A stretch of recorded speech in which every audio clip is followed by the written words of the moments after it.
Americans have come off the unemployment rolls, and small businesses have reopened from coast to coast. More than 150 million Americans have been fully vaccinated. We need, of course, to keep up the effort to inoculate the rest of the country. But suffice it to say, we are well on our way to bringing the country out of chaos, out of crisis, and back to normal. But the task is not done. As our country reopens and Americans return to work, we must turn our attention to laying a foundation for the future. This upcoming work period will focus on exactly that, building a foundation for future American prosperity for years and decades to come through smart and bold investments in our nation's infrastructure.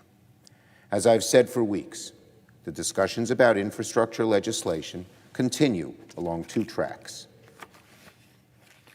On the bipartisan track, our committees are getting closer to turning the recent agreement between the White House and Bipartisan Infrastructure Group into legislation.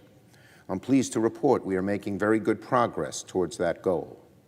On the second track, the Senate Budget Committee is close to finalizing a budget resolution, which will allow the Senate to move forward with the remaining parts of the American Jobs and Families Plan.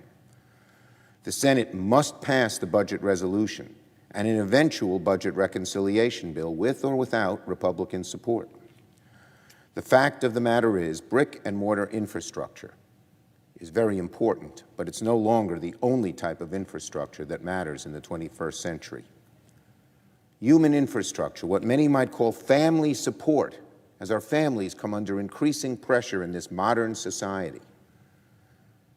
Things like childcare, family leave, education, health care are just as essential to giving our citizens opportunity as building roads and bridges and railways. Both are very important. 21st century investment in broadband internet, the electric grid, and retrofitting our economy to fight climate change in bold ways are just as important as roads and bridges and railways. We must do both. It's not one or the other, and we are going to do both. Before the work period is over, it is my intention for the Senate to hold votes on the bipartisan infrastructure bill and a budget resolution. Members should prepare for a busier work period than usual, with the possibility of late-night votes, weekend votes, and changes to the August schedule. It's not going to be easy, but it's certainly going to be worth it. The federal government has not made a significant standalone investment in infrastructure in decades. We're the world's largest economy, and yet our infrastructure ranks 13th. America has less generous family support policies than so many of our peers who are not as wealthy as we are. It's time to rebuild our infrastructure, create millions of good-paying jobs, particularly to those who haven't been able to get good-paying jobs, and help American families keep up with rising expenses.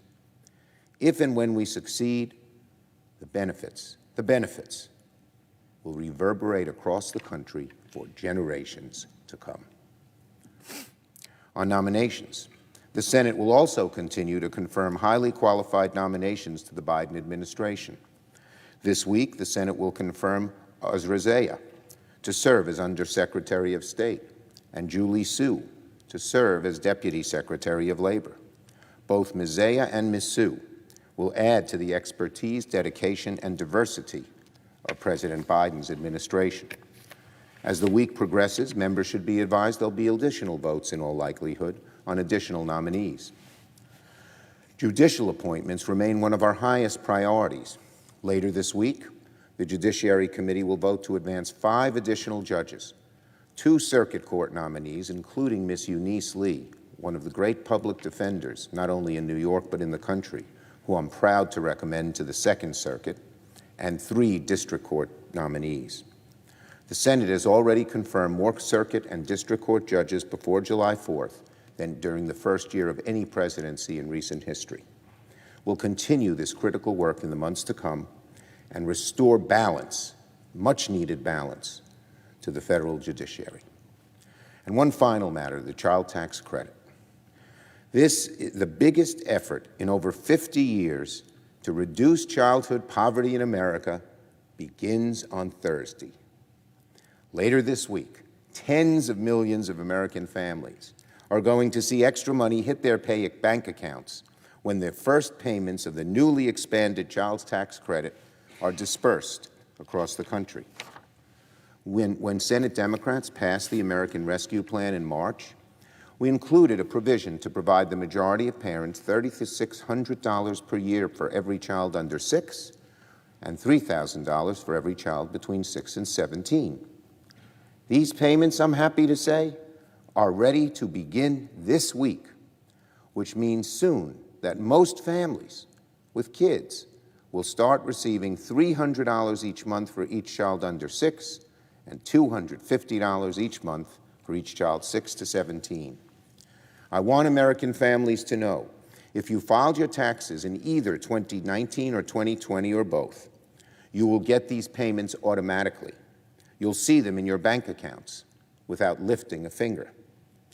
For those who, for whatever reason, didn't file taxes in the past 2 years, I strongly urge you to go online and register at irs.gov/child tax credit. Let me repeat that, irs.gov/child tax credit, or contact your representative for assistance.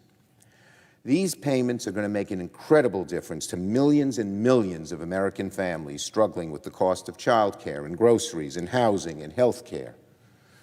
Recent estimates by the Center for Budget and Policy Priorities predict that more than 4 million children, 4 million children, will be lifted out of poverty.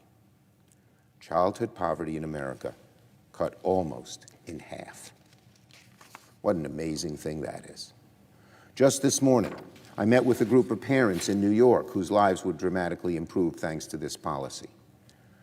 Hearing their stories, I was moved to hear the relief in their voices that an extra little help is coming their way, the hope that in their voices about giving their children a better future. This is an example of the difference between a Democratic and a Republican majority in the Senate. As Leader McConnell openly reminds everyone, not a single Republican voted in favor of expanding the child tax credit through the American Rescue Plan. I am so proud that Democrats found a way to help American families, help American kids with a brighter, stronger future, despite Republican opposition, unanimous Republican opposition. And I believe that now we must press on and make these expanded payments a permanent part of our tax code. I yield the floor.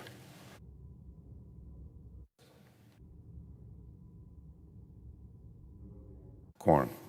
Clerk will. Ms. Baldwin.